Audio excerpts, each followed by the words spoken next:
Hollywood Live. All except any of you kids that are listening. This is the time for you to tune out as COPPA regulations requires your online life to be as lame and as boring as possible. In tonight's show, will Joker sweep the Oscars? Will the Wuhan coronavirus sweep the world? Will Bitcoin's fiat price benefit? Libertarian comrades discuss pop culture, top news, and all this bullshit you want to talk to us about in the chat.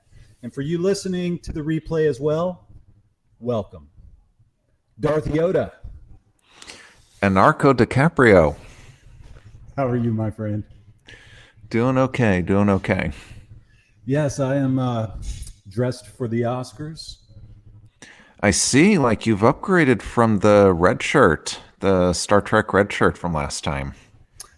Yeah, looking much sharper. That avatar died in a transporter accident. So, what's on your mind tonight? You sound great. Why do you sound so good tonight, Darth Yoda? Oh, as we've upgraded to a Yeti mic here instead of just a laptop mic. So your voice is wow. You sound like you've gained about 50 pounds and of bass in your voice. Oh, I sure as hell hope I didn't gain 50 pounds. just in your voice. Okay. Yeah, you were sounding a little thin, I think, with the laptop mic last week. Yeah. Actually, I'm curious to find out if your microphone is outbassing mine. Mine's a condenser mic, but it's USB, just plugged in. Is yours a US? How does the Yeti work? I've never actually seen a Yeti live and in person. Yeah, all I've done is I've just plugged it in as a USB right now. Oh, okay. Because the Yeti is like a very rare and some say mythological microphone. But you have it. You say you have it. Oh, Indeed. Well, maybe one of these days I could get one of those too. I'm just kind of starting with what we have, which is not much, but we have a couple things to talk about tonight. You know, I'm calling this the anti-Oscar stream. That doesn't mean we're actually going to go for the entire running time of the Oscars. Have the Oscars started yet tonight? I don't even know. I think they're starting now. Okay. Yeah. I think we kind of started alongside. So we're totally stepping on the Oscars right now. I'm just checking in the comments. I don't see anyone yet, but anyone that's joining us, I'm Anarcho DiCaprio, joined tonight by Darth Yoda in tonight's Free Hollywood Live anti-Oscar stream. You know, I think Joker should sweep the Oscars, but it seems like it got a lot of flack early on and during the marketing phase of that movie. Yeah, it did. A lot of people shouting incel story. That's right. Sadly, I have to admit I still never saw it. Wow. Okay, so moving on to the next topic. I mean, you can do a monologue about it. That is perfectly fine. Go for it. I mean, speaking of marketing, the big story this week is Birds of Prey.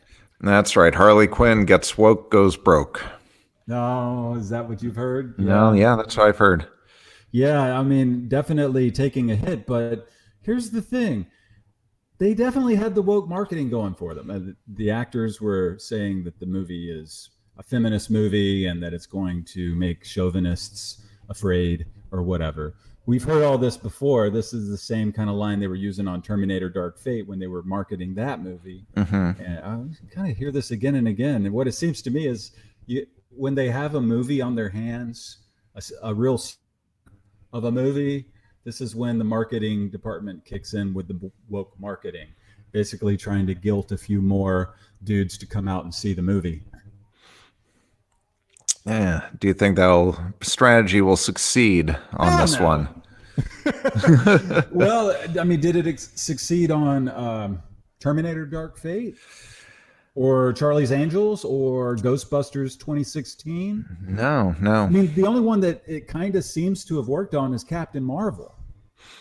Yeah, but that's already part of a well-established popular series. Well, I mean, Terminator was, but we've gone years and years between installments in the Terminator franchise, whereas Marvel is like a kind of a right now sort of thing, whereas Terminator is riding off of nostalgia to a large extent. Did you, by the way, see the new Terminator? This latest I one? did not see that either. Okay. Well, I've seen nothing. This is the first Terminator I missed. I even saw the last one, the one before, the Terminator Genesis or Genesis. I've seen nothing. Yeah, I've seen nothing but the original too. Well, and then that was the perfect setup. You were the perfect. It's funny. The marketing didn't work on you because you were the guy. You're the demo. Basically in this timeline, this version of the timeline, only the first two movies exist. Oh, really? Oh, Yeah. I didn't realize that. Yeah. I mean, I haven't seen it either, so I can't really. I mean, I could spoil it for you because I listened to all the spoiler reviews on the movie, but I didn't actually go see it. Spoil away. I mean, what did they do? Was there like an actual continuity to explain it only being based on the first two, or are they just basically not considering the other installments anymore? Here's what happened. Well, okay. Ironically, they pulled an Aliens 3. So James Cameron's franchise Aliens, he wasn't involved in the third movie. That was, what was that, David Fincher that directed the third one? I can't recall. I'll have to IMDb it. But whoever directed the third one, they decided to basically kill off main characters, like either off screen, you just hear about it. It happened between movies. I think Newt, the child that the whole second movie was about saving, is like, oh yeah, she just died between movies or something like that. And then the android character that was very pivotal in saving them, like I think he bites it. I can't recall exactly everything about that movie, to be honest. It was kind of forgettable. But the thing about it is they killed off main characters like right in the beginning of the movie that were important. And James Cameron came out later to say how he really disagreed with those choices that the director made for Aliens 3. Like you don't have these characters built up in such a way to just so flippantly kill them off, So here we have this Terminator Dark Fate, which essentially is James Cameron saying is the third movie. The other ones don't exist. And within the first 2 minutes, I guess after the opening credits roll, you have a cafe scene with young Sarah Connors and young John Connor, just like you remember them in Terminator 2, to the marvels of technology and de-aging and the wonders of just these artists. Like they're able to do amazing work. And so you're like right back in Terminator 2 with the characters that you were with, and like within the first 2 minutes, another Terminator, another T-3000, T-1000, the Arnold. Okay, the Arnold one. The Arnold Terminator, walks into the cafe, pulls out a shotgun, and blasts John Connor away like he is dead and gone. And so that's why this girl is supposed to be basically the new John Connor. Yeah, so basically, because we've killed off John Connor, so now there's a new savior. The old timeline is fucked, but history has a way of like making someone else emerge. That's going to be just as important, because these events in time kind of want to unfold. Even if you kill off John Connor, that doesn't mean that it kills off the entire history line. That someone else will emerge, and so there's this new girl who's the key to everything. And of course, she's going to. I haven't seen the movie, so I can't really say much about how they executed the film. But yeah, that was the gist of it. And the marketing was completely woke, but I hear that the movie itself wasn't as woke as they led on. And the same could be said for this Birds of Prey. people are saying not so woke. You know, when you see it, it's just bad. Yeah. It's like, well, it's like Suicide Squad, but without the charisma of Will Smith. Yeah. And so it's the movie for you. Otherwise, it's a feminist film, and if you don't go see it, you're a chauvinist pig. Obviously, I mean, like, I must really be a chauvinist pig because I haven't seen any of these. And not even for chauvinist pig reasons, just kind of being a very lazy moviegoer. You're the reason. AMC stock, by the way, AMC Entertainment, not AMC. Oh, sorry, AMC, yeah, Entertainment. There's another AMC out there, AMC X, which is the AMC that made Breaking Bad. The AMC network. Oh yeah, American Movie Classics. So not to be that's a different one. Oh, never mind. Well, I mean, that's AMC. what. Yeah, that's another AMC. Yeah, there's some, but AMC Theaters, which in the stock ticker is just AMC, and it's AMC Entertainment. They've been kind of scraping, I guess, at least 5-year lows. I don't know if it's all time, but for quite a while. And I've just been accumulating. They pay a decent dividend. I don't know how long that's going to go on for. The stock looks like it's going to go, like the company's going to go bankrupt. But I just don't believe that that's actually going to happen. I mean, yeah, because people still go to see movies, right? It's not just me who's too lazy to go to a movie theater. I think other than Star Wars, I did see the new Star Wars in theater, but I'm so sorry that that's the only one you got to go see. Well, you had to finish it. I mean, I felt the same. I mean, I was going to skip it and wait for Doomcock's review, but ironically, had a Star Wars buddy drag me out to the theater to see the last Star Wars movie. Usually I'm the one dragging people out to see Star Wars movies. So I did get to go see it on the opening weekend. And wow. I mean, what an ending. What a ride. I think when Scorsese and these filmmakers were talking about how modern movies are more like theme park movies, they're more like roller coasters than actual film cinema. They're talking about this movie is what they're talking about, basically. I mean, it was literally a theme park ride. You could just throw that on the screen inside that Millennium Falcon's Smuggler's Run and have a terrific ride. Yeah, it'd probably be better than the actual ride. Probably. I noticed the graphics in that ride tend to be a little bit video game bright. You know what I'm saying? Whereas in the film, the lasers and things are subdued a bit, look a little bit more real world, not as video gamey. Yeah, Smuggler's Run clearly has some stuff that they, could work out a little better. Yeah, and it seems like it gets old quick because it's the same story and the same mission. Right, unlike Star Tours, where technically it's different every single time you ride it. Right, I guess like in very small ways. Yeah, in the sense that, it's a different combination and sequence each time. Well, maybe eventually they could introduce something like that to Smuggler's Run. It just feels a little like I've done it a couple of times. I'm not like super excited to do it again. I'll do it if the line is short and get right on.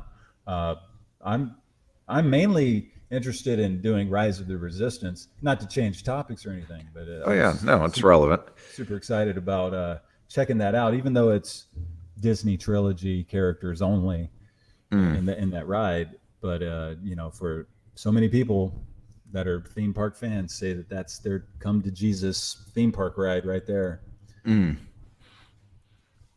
So yeah, totally looking forward to that. And are you going to be visiting this part of the planet soon so that we can go do that? Hopefully. I mean, let's pick a month at least. And well, I was hoping February. Yeah, but February's gonna slip by here before we know it.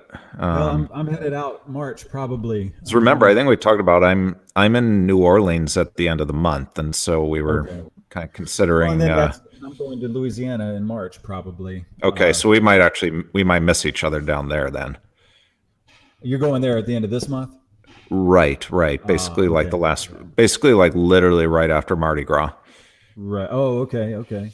Yeah. Well, let's be in touch. I'm probably heading out there maybe the second week in March, something like Okay. that. Trying to get away from the coronavirus before it really takes hold here in Los Angeles. Yeah. So it hasn't attacked Louisiana yet. No, not that I'm aware of. Because the You know, cases right now are what? There's like couple in SoCal, couple in NorCal. There's like one in like Boston, maybe. I heard Seattle. Yeah, in Seattle. Well, So what are you thinking now? It's been about a week since we talked yeah. about this. I mean, is it you still thinking China it's legit or China's fucked. Yeah, it's super legit, and it's getting worse. yeah? What's your So, family saying? Are they all so still in LA? just for you listening that weren't listening last week, or maybe not aware, my family, the people that live in my house, are all from Beijing, and it's a considerable tribe, I must say. We have 7 people in my house at some points. Right now, it's a little thin. We have now in March. That's one of the reasons I may be gone. It's not so much that LA is at risk; it's just my house, maybe. So, um, yeah. Anyway, haven't no solid plans yet, but yeah, that's the thought. But as far as what I've been seeing, here's the thing: you get one perspective when you're watching the American news media. They're a little bit late on things. Mm-hmm. They're I don't know if they're deliberately underreporting things, or they're just reporting what they're hearing, and what they're hearing is being underreported. Mm-hmm. But everything's being underreported right now. Like, it's way worse than they're telling us, and especially China. And what I'm getting from the videos on the street that are making their way through WeChat and the sources that my family watch, I'm looking over their shoulders. It's incredible. Like,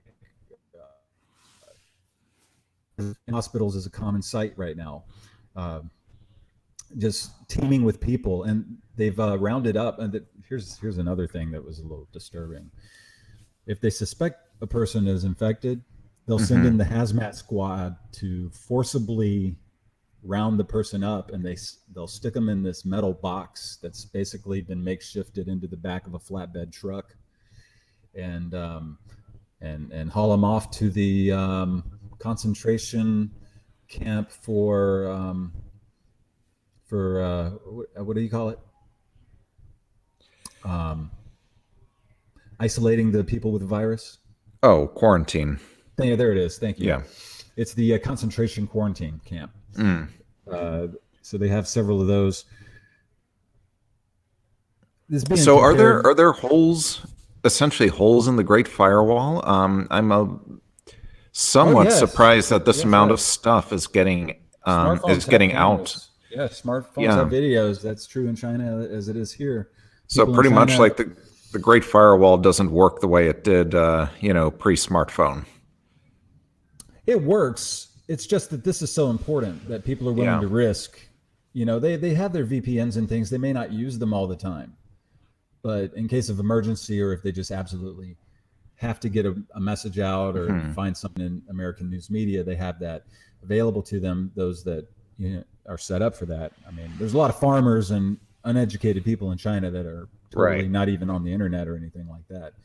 Um, But at least but in the cities, and but in the city, most people have smartphones and yeah. cameras, and yeah, this footage is getting out. It's incredible, the stuff I've seen. Um, I can't understand everything. It's all in Mandarin, and there's context that's cultural that I'm not understanding everything. But what I'm seeing has me concerned. It looks to me like China is totally and completely fucked right now. And if this starts spreading outside of China, which it has, but if it's not contained, like within the next week or two, it could get Mm. really bad, like here as well. It didn't take very long to get this bad over in China, and it's really bad. The reported numbers is over 30,000 infected and over 600 dead. Mm. The last I checked, that was a couple of days ago. I didn't really check today. Um, I heard that the numbers that were reported yesterday had tapered off a little bit. I mean, they were still increasing, but not as the rate had decreased. The rate of infections were decreasing. Not that the infections were decreasing, but the rate was decreasing. Right. Yeah. But that's the reported rate. So who knows? See, China has a culture where everyone's saving face, and saving face is the most important thing in the culture. And in China, they shoot the messenger. So if you're the guy that's bringing the bad numbers, that's somehow, you're responsible for that. You're the one that's showing bad face. So you're not going to do that. You're going to downplay the numbers as much as possible. Yeah. Well, famously, that's part of what happened in the Great Leap Forward, why the death toll and the famine ended up being so high, because there was that pressure to still over-report, yes, comrades, we have overproduced, we have overmet our grain productions by 500% this month, whereas, like, obviously it was quite the opposite, unfortunately. Yeah, because nobody wanted to be the bearer of bad news to Mao himself, basically. Man, I have people in my family here that were alive during that time, and they recall the sound of the tanks rolling down the street and things. That all happened there in Beijing. Unfortunately, there's not too many people in China that are willing to step in front of a tank, as in the famous the famous Tiananmen Square footage. Picture. Yeah, that was really something. But my wife says, don't be expecting some sort of revolution over there. I mean, they've raised sheeple. And it is very much like a family, in China. People see their government as like their family and things. Not so much right now. I mean, right now the family's very angry and upset with the government. So do you think, or does your family think that this could end up being the Chinese Chernobyl, basically, where people finally, are done because of a cover-up? Well, like we were saying last week, this is what they fear, and I don't think it's just them. That's kind of what's happened. It's they were messing around with powers they didn't fully understand, and things got out of their hands, and it's leaked out, and now we're getting all this. But they're not talking about it so much like that. I mean, when the big sister arrived a couple of weeks ago. She was really upset, but she's chilled out now that she's here. I think, just being here is kind of taking the edge off. Yeah. Things in America still seem relatively okay, and stock market reaching all-time highs once again last week. Tesla stock. And Tesla going insane. Parabolic. What was it, Tuesday? It was Tuesday. It went complete, almost hit $1,000. I think it finally petered out at $969. Yeah, it went as parabolic as some shit coin from December 2017 or so. And you kept saying that too. You were calling it. You're like, this, my comrades, is parabolic. Do not do as I did and not take some profits. Exactly. Do not become a bag holder after you watched all of your gains, all 100x of your gains disappear. Yes. And I'm like, oh, I won't let that happen. But I didn't sell anything. I'm just I think, yes, parabolic, but is this parabolic? But this obviously has more long-term potential than the average shit coin. That was 2 years ago. That was up 10,000%. Well, why would it go parabolic? I mean, the main theory is it would be a short squeeze. Well, was this the short squeeze? That's the question. And there's still, I think, it was 37 million shares short. Now there's 25 million shares short. So it definitely had some squeeziness to it. But that's still a hell of a lot of short shares for this to be the squeeze. But then again, maybe those short shares will never be covered. We were saying, were we saying this on the stream? I don't know. But as we were talking about earlier, oil companies are pulling billions of dollars, literally, out of the ground each day. And so what's it to them to short the shares of Tesla, to $10 billion or whatever? Mm-hmm. You know, they could just ride that for years just to keep the FUD pressure on, while in the meantime pulling hundreds of billions of dollars out of the ground and continuing business as usual. Because Tesla is a very disruptive force. At first it didn't seem so, but you know how it goes. At first they ignore you, or they laugh at you, and they ignore you, they fight you, and then you win. And then you win. Like maybe fight Tesla's you about stage. to win. This is the fight you stage. Yeah. You know, but it seems like I mean, dude, what did the stock do? 5x in the last 7 months, something. It had like to that. be. I mean, it dipped under 300, and then I think it even wicked down to like 150 or something like that. Yeah. Then I mean, nearly hit 1,000 before it cooled off, and now we're back. What is it, like 700 range or so? Yeah, 700 to 750, something like that. Tone Vase is calling for some more downside. I think he saw a 9 somewhere. So what's Tone saying about Bitcoin right now? I mean, he's usually the perma bear.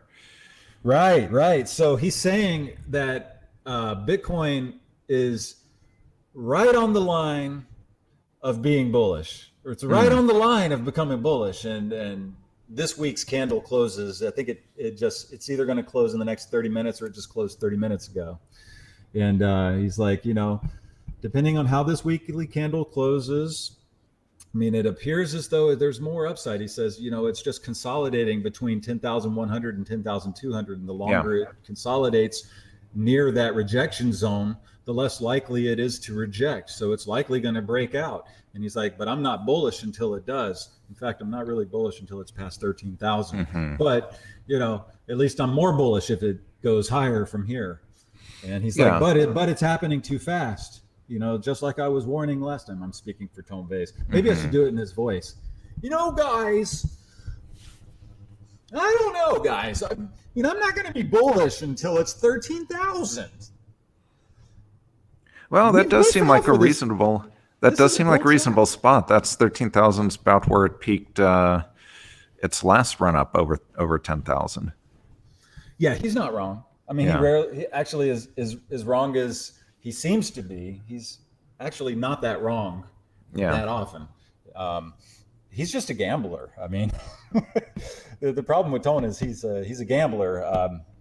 He says he doesn't like to trade like a lot, even though he used to be a day trader. He says he just likes to make 1 or 2 or 3 big trades a year, and that's it. And, you know, build his retirement over the years.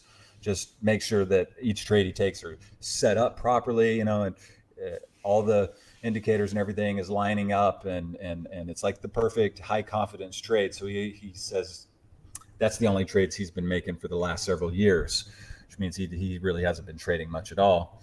But he sounds like he's itching to get but this isn't the Tone Vase stream.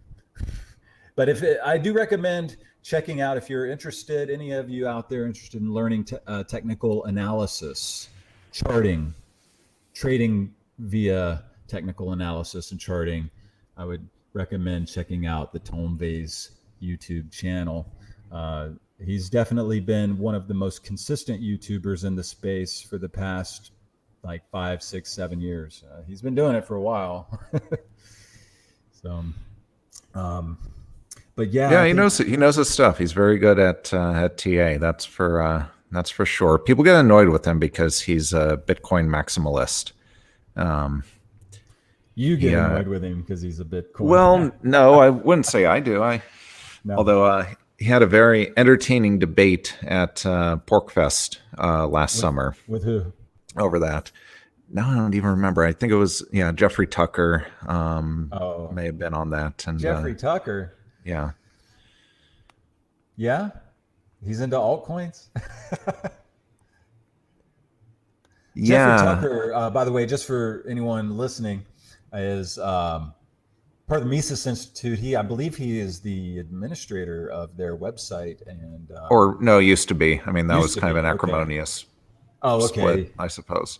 But he's very, very intelligent. I could be remembering this wrong because they were both at PorkFest, but I forget whether they actually shared a stage or not. But I know Tone Vase was up there with several other people arguing about Bitcoin only versus various altcoins. It was pretty cringe, right? I think I may have saw some of that one. Yeah.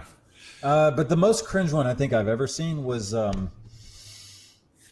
Jimmy Song versus Roger Ver on a cruise ship. Oh, jeez. I mean, here's the thing. I mean, Jimmy Song had good arguments, but Roger Ver was amogging him the entire time. Like, just because he came in there with a smile on his face and a great attitude and was making jokes while Jimmy Song was getting frustrated trying to make rational points. Mm-hmm. You know, he was bringing rationality and logic to the table, making arguments, based on reason and evidence. Roger Ver was just laughing and having a great time, and everyone on the cruise ship seemed to be laughing and having a great time. So they were all kind of more on his side. Mm-hmm. And it was just cringe to watch Jimmy struggle to try to win the crowd, and he couldn't do it. So it's just everything was falling so flat. Damn. And Roger looked like a pimp. I mean, he was just laughing, having a great time, making points. It was kind of sad, actually. I still wanted to see the opposite of that, but yeah, but I guess cruise ship isn't the venue for rational arguments then. Well, I don't. Everybody's there to have a good time, right? They're not here. Rational arguments are even important. I mean, look, we're living in the age of Trump. Like, have we learned nothing? Is it really important to make rational arguments in order to win your case? I mean, you would think so, but what does Scott Adams say? Lesson number 1 in persuasion is just get people's attention. Like, that's it. If you can do that, you're already beginning in the direction of winning. And that has nothing to do with reason and evidence. And that's, Roger Ver, he was just getting, just had all the eyeballs were on him, and they were all liking what they were seeing. And because he had good energy about him, I guess. Yeah. No, he does. Every time I've seen him talk, he does have good energy with them. And he is able to make in the moment a very convincing case for Bcash. You turn around later and you can think about like, okay, well, there's this or that hole in the argument, but he's a very persuasive speaker. Yeah, and he used to speak in favor of Bitcoin, the BTC Bitcoin, the one that's been around for 10 years. Was it 11 years now? It's 11 years now. Holy crap. Yeah, 11 years. Yeah. Wow. I've been in this space now for years. It used to just be one number. Now it's 2. Yeah. So, but now he speaks more on behalf of Bitcoin Cash. It's BCH. That's classic Bitcoin Cash, not to be confused with the new Bitcoin Cash. That's BSV. That's Craig Coin, Bitoshi's Civision.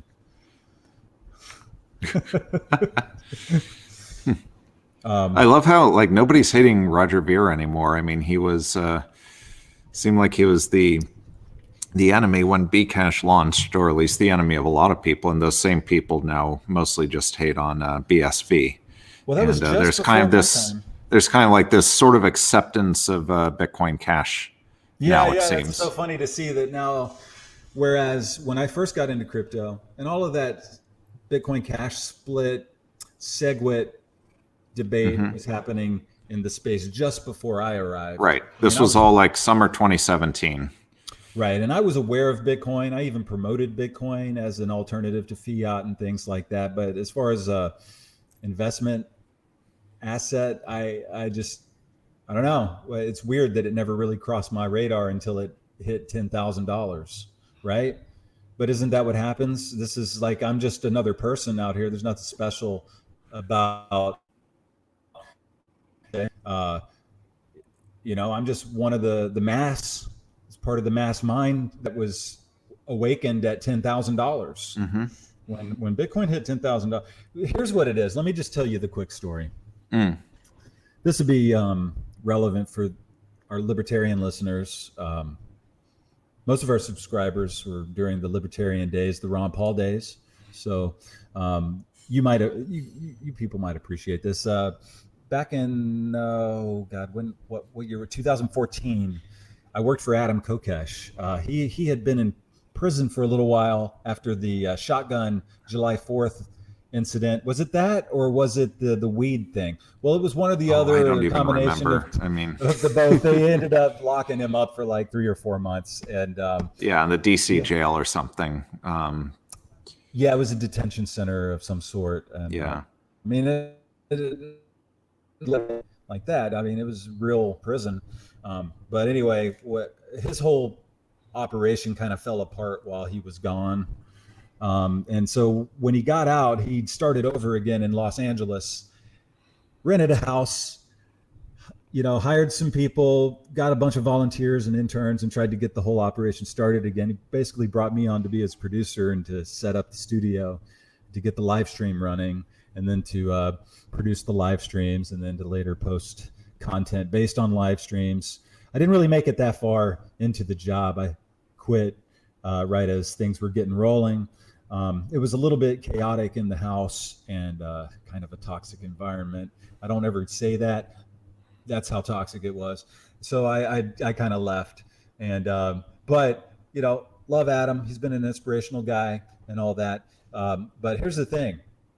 My last week working there as producer, the check bounced. I mean, I wasn't getting paid a lot, but there was a small bit of payment involved, and I was available at the time. So it was like I just wanted to go help out any way I could. So it was like $600 for the week, and the check bounced, and Adam felt really bad about it. And he's like, "Look, dude, here's the thing.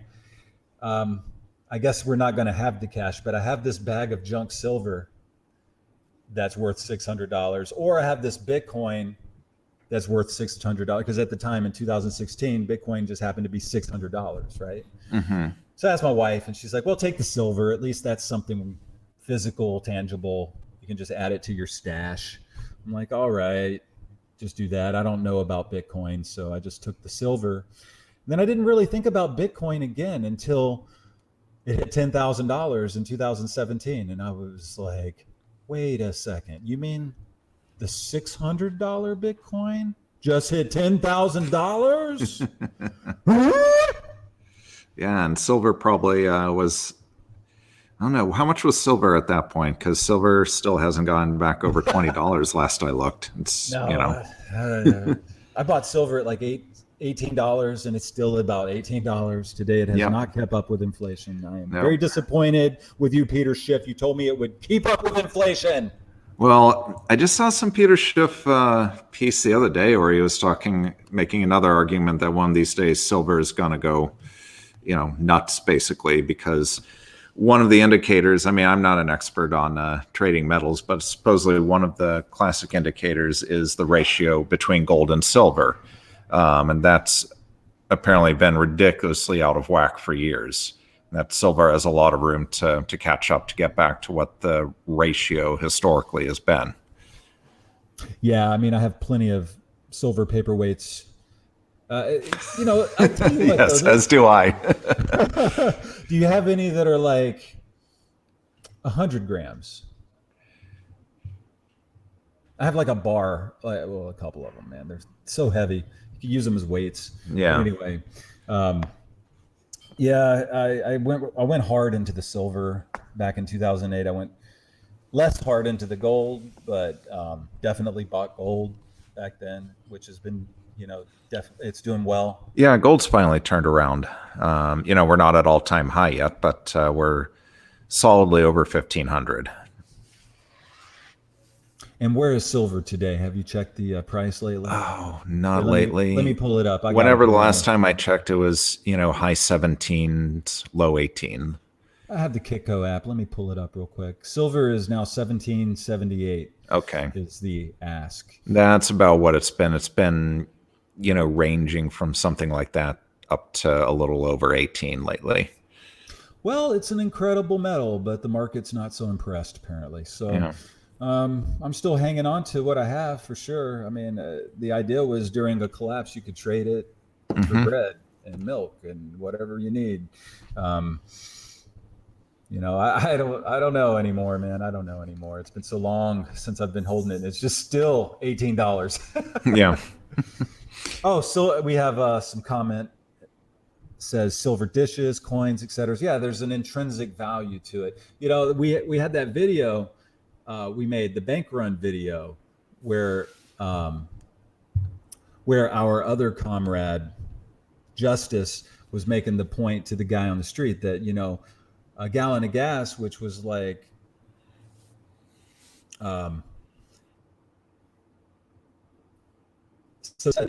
well, you know, back then you could actually have a literal silver quarter, you know, and buy a gallon of gas. And now a gallon of gas, well, back then was like $4. I guess it's still about $4. And he's like, you know, you could take that same silver quarter and trade it for, you know, its fiat value, it'd be $4. So it's kept up with the price of gasoline. That's kind of interesting, I thought. Yeah, there were little cards that people made back then with silver quarters that you know, had all that information on it. Yeah, I don't know if it holds true right now. What is gas right now? It's I mean, I'm driving around in my Tesla. Yeah, so you don't even know when's the last time you bought gas. I don't feel guilty for not knowing. I haven't looked in a really long time. But at a gas station, and so I get to, even then I don't really look, man. I just don't know what the cost of gasoline is. I know whatever it is you're paying is probably more here in Los Angeles. Yeah, it's around $2.50 on the East Coast, and I know SoCal it's usually about $1 more than that. So out there it's probably like $3.50. At least $1 more. In the comment we have, Arstera Sky says $2.17 per gallon where they're from. Okay. And you can trade silver for ammo, for MREs, for medical stuff. Just saying, yeah, that's all really great points. You know, I've been stockpiling the water. I'm just getting back into the lifestyle of stockpiling, getting, you know, prepping for whatever. Because of the coronavirus. Yeah, it seems like coronavirus has been a real, you know, even if it does sputter out, it's a good reminder to please sputter out. Be prepared.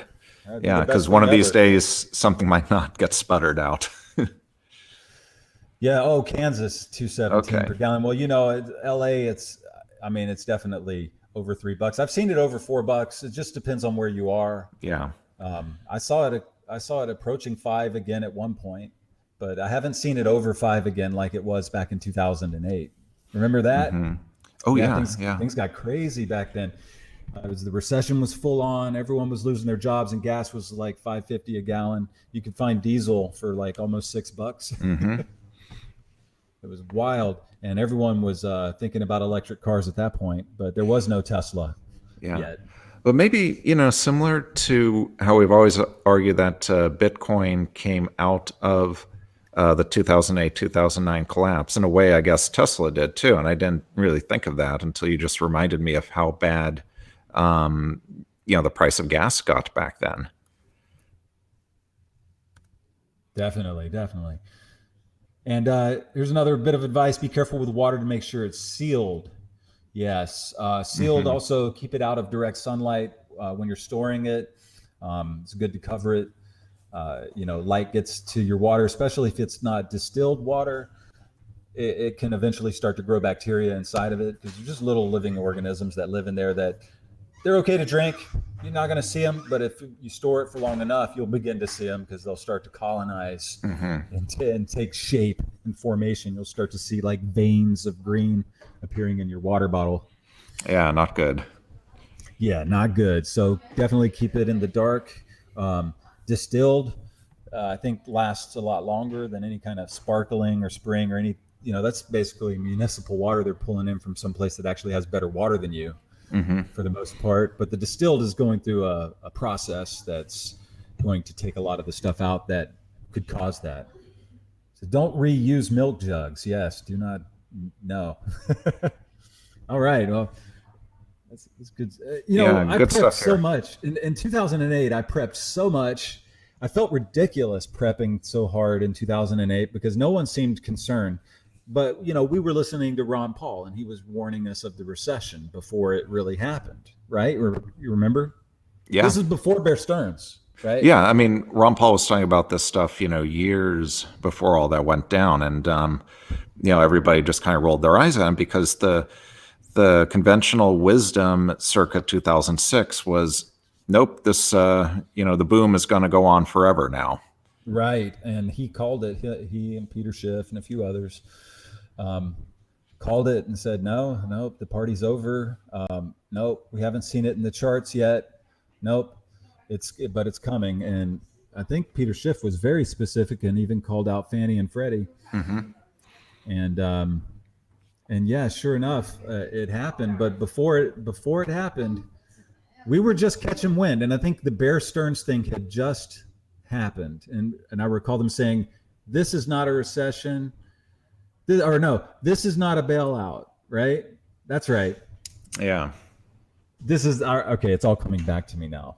This is not a bailout. Just ask Bear Stearns shareholders. Did they get bailed out? No, not a bailout. See, your argument's not good. And this is not a recession, nor is it going to be. That was what George Bush said. It's not a recession. It's not gonna be. Right. I just remember going to Costco and beginning to buy up the rice bag and just looking at my girlfriend at the time and just thinking like, wow, is this real? Are we really doing this? Like, are we overreacting here? And, a lot of that stuff did go bad over the years. Some of it we probably still have, and it's bad. Need to get rid of it. But yeah, it feels like starting all over again right now because of this coronavirus, doing all the same stuff we were doing, but I'm just not going quite as hard as I did back then. Yeah. And funny, the threat of financial collapse was less tangible than coronavirus. I mean, as far as like, I didn't know if it was real or not, the financial collapse. It hadn't happened yet. But I see the videos of coronavirus over in China every day. These people rolling around in the streets and just spasming and just crazy stuff. It makes me a little concerned. So yeah, I'm definitely, every time I'm a quick trek through my local grocery store and picking up a few more pallets of water, some more distilled. Basically, I try to stay away from people when I'm in the grocery store as much as possible, like try to keep distance. And then I come back through the self-checkout. So I don't ever have to even get within proximity of anybody for the most part. And just using self-checkout is such a wonderful kind of modern convenience in so many ways. I mean, it's still too sophisticated for people. There was a business model that failed, but it was based on people would be smart enough to use self-checkout, and you wouldn't have to hire a bunch of people. Unfortunately, most people aren't, and now there has to be a person who stands there and directs people to self-checkout. It's not even that they don't have to, they don't know how to use it, but half the time, like, they're so zoned out that they don't even realize that another self-checkout spot has opened. If you're in like Target and there's like 6 self-checkout registers available, like people will stand there when one is open and not even be aware that it's opened. And so you have to have like one Target employee stands there to be like, oh, that one's open. Who's like actually paid to inform people that another one has opened. Yes, it was that kind of thing. What was it? It was called Fresh something. I can't recall. It was a business that got started, and we thought it was such a great idea. It's like a small little grocery store. There's not hardly anyone working there. Everything's just organized and out on the shelves, and you get it and you check yourself out, and there's like one person there to help you if you need it.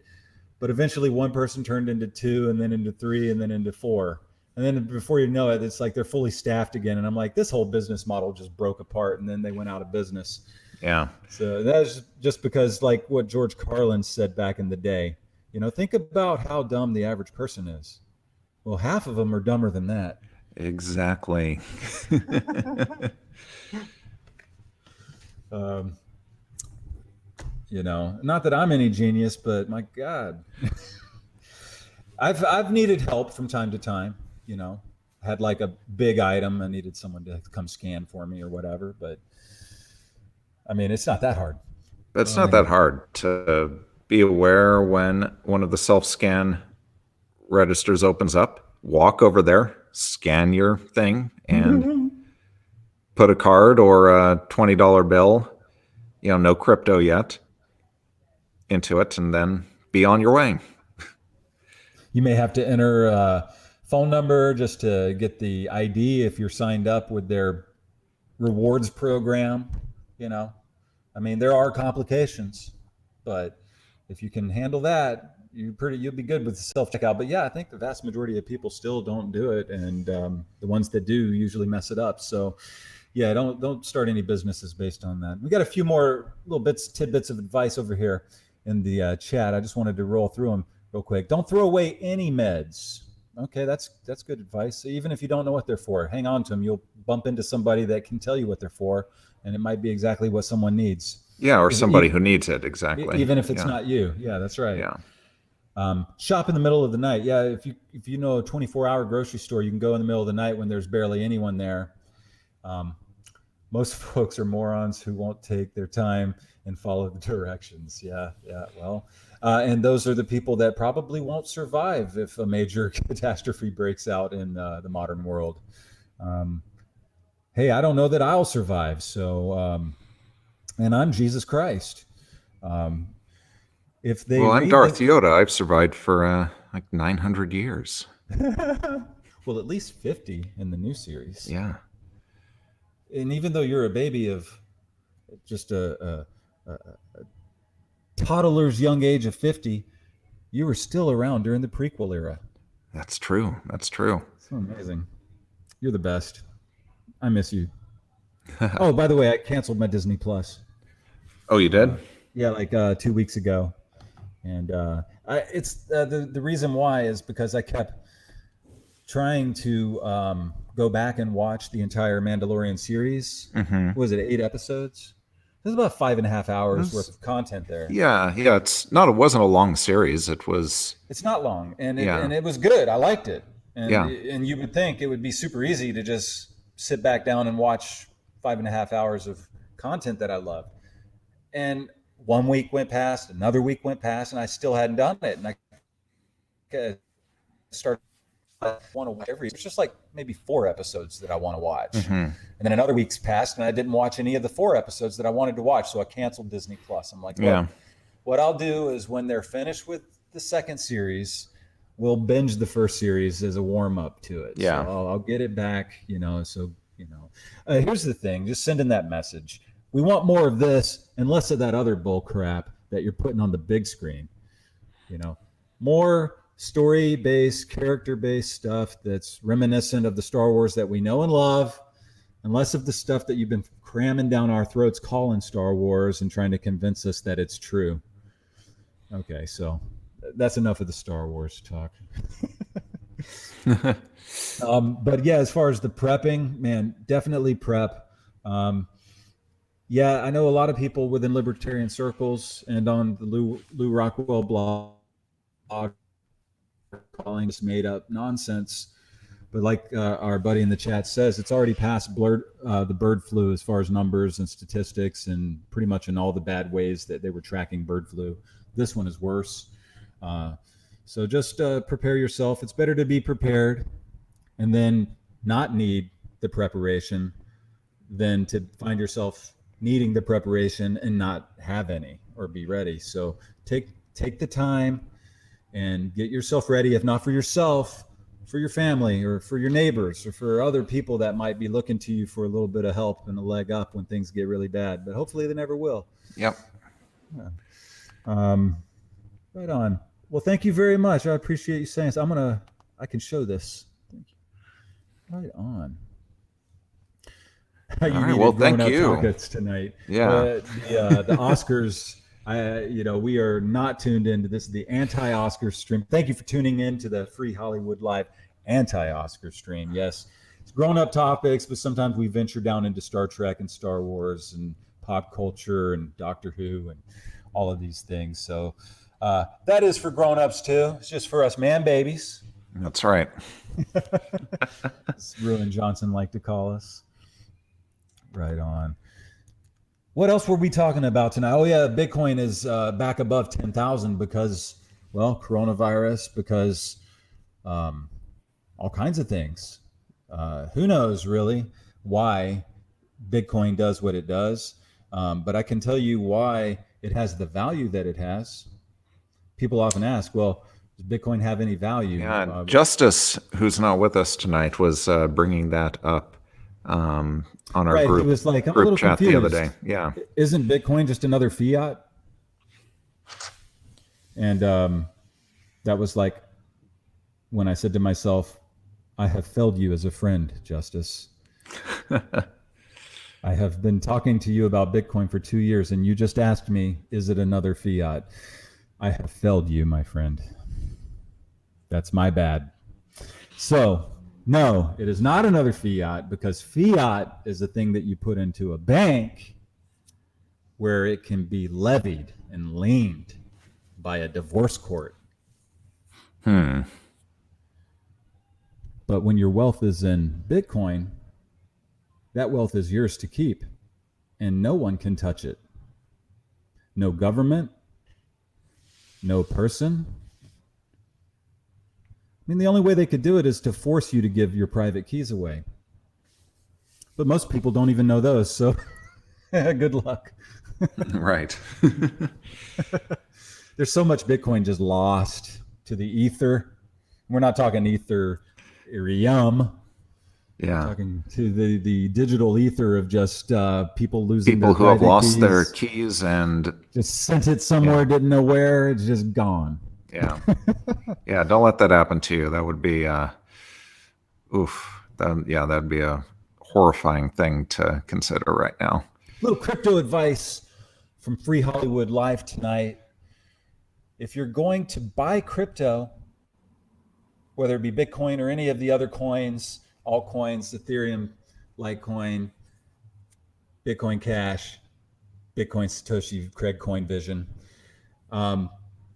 make sure to transfer your coin off of the exchange and into a private wallet, where within that private wallet you can gain for yourself private keys or a private passphrase where you and only you have access to that money. Now, the thing about it is responsibility, personal responsibility. You see, there's no banker that you can ask to retrieve your funds if you lose them, because you are the banker.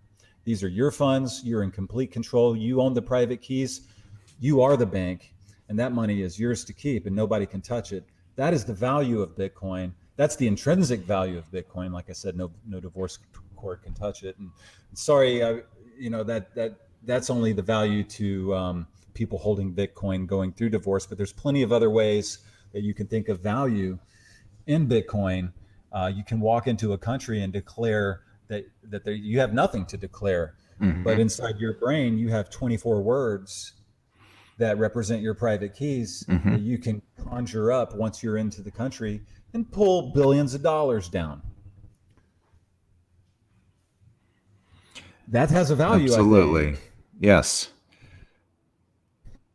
The ability to have your wealth in a place that no one or nothing can touch. It's incorruptible, untouchable, and you don't need to trust anybody to take care of it. You just trust yourself, and that's where things go wrong. We were talking about people can't even check themselves out in a self-checkout line, and these same people are investing in Bitcoin and have to become very responsible with their private keys. And maybe this will force people to become more responsible. Well, there's that theory that the human must become a better human. The man must become the Ubermensch, yes, in order to evolve, to become, that you can't have an anarchist society. You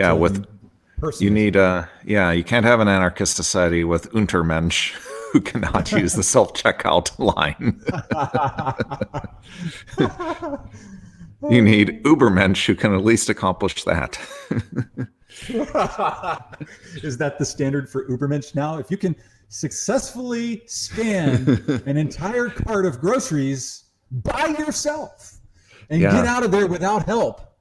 Yeah, the standards for being an Ubermensch have gone down over the years. Well, oh man, too much soy, you think? Yeah, soy. It turns Ubermensch into Untermensch. Oh man, that's awesome. Well, let's see what else is going on in the world that we're going to talk about tonight. Your Yeti is just sounding. I just have to say, I'm having Yeti envy. So that's good. It's better than the laptop mic. Oh man, I think it's light years better. All right. You'll be So able to good see for investment yourself then. when you go back and listen to the replay. You'll be able to Yeah. see for yourself. But you know, there's probably another 2 hours of Oscars left. You think you're going to go check that out? Probably, or at least keep an eye on it, and we'll see how Joker does tonight. It's been a couple of good weeks in a row. We've done this 2 weeks in a row. How about that for Yeah. consistency, people? Yeah, All this is the right. most consistent. This is the most consistent Free Hollywood's been since like 2012. So, Indeed. I mean, man, twice, just Yeah. once a week. I mean, that's pretty good. We'll try to keep it going. Last week we had the Super Bowl. This week we have the Oscars. yeah, I'm not really all that interested, other than to see how Once Upon a Time in Hollywood does, and Joker, mainly, and also Ford versus Ferrari. I Yeah. didn't get to see that one, but I heard it was great, and I really I'm pulling for it. They have like 57 nominations for Best Picture this year, and Ford versus Ferrari is one of them, and I'm pulling for it. I hear a lot of people saying 1917. I don't hear anyone saying Joker other than fanboys like me. You know, but I hope it's Joker. I think Joker deserves it, but I haven't seen all the movies, so I can't really say. I'm pretty good at calling these things, though. I've called a bunch of them. So let me make my call for this year. All right. What's your call? Joker? It's going to be a surprise upset. Ford versus Ferrari Okay. is taking the Oscar this year. You'll see. And I haven't even seen the movie, but you'll see. I've heard nothing but good things about it. So, I really need to check yeah. that out. Yeah. And I think Joaquin takes the Oscar for Best Actor. So right. that'll be the saving grace. It's like Joker doesn't leave empty-handed. People won't be saying it got snubbed because Joaquin will walk out with his Oscar. Well, good. And maybe for cinematography, I think he'll probably win the cinematography. I mean, I haven't even looked at the list of who's nominated, but if they're not nominated for cinematography, then who's nominating? Like, geez, it was a beautiful film. Just beautiful DP work. They actually found ways to digitally recreate all the lenses from the 1960s and 70s that were used in those old films that were inspiring this. Just really brilliant work, and managed to get the thing done for like $55 million, which is a nothing budget for a movie these days, especially a DC, like genre movie. Yeah. Those are all 100 million plus. Like Birds of Prey is 100 million plus. Wow. And so if that bombs, they're Yeah. I mean, and if the production budget is 100 million, then you double it for the marketing budget. So it's not always exact, but as a rule of thumb in Hollywood, you double your production budget to get the full budget because of marketing. Yeah. And well, anyway, I guess All right. I guess we can call it for tonight, my friend. Want to thank all of you for joining us live in the chat. Yeah. Good times. And until we come together once again, my friends, keep yourself safe in the world. Keep yourself inspired. And go out there and love with all your heart. Laugh with all your guts. Love them. And hopefully we'll all come together, God willing, once again next week. Yep. All right, my friend. All right. Amen to that. All right. Amen. All right. Oh, and my laptop battery is just about to die. Perfect timing. All right. All right. All right. Good night. Good night.